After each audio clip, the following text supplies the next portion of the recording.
قرآن بیان کر رہا ہے کہ 4 شرطیں ہیں نجات کی، اور آپ کے دل میں یہ بات بٹھا دی گئی ہے کہ صرف کلمہ گو ہونا نجات کے لیے کافی ہے، صرف ایمان سے نجات ہو جائے گی۔ یہ بات جو ہے ذہن میں رکھیے، ایک نجات وہ ہے جو ہزار برس تک جہنم میں کوئلہ بننے کے بعد نجات ہو، میں اس نجات کی بات نہیں کرتا، وہ نجات تو ملے گی یقیناً۔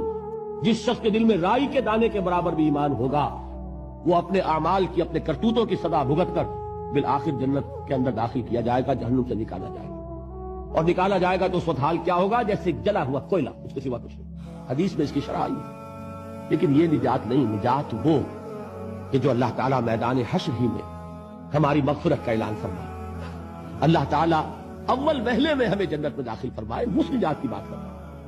وہ نجات جان لیجئے محض کلمہ گو ہونے کی بدولت نہیں ملے گی۔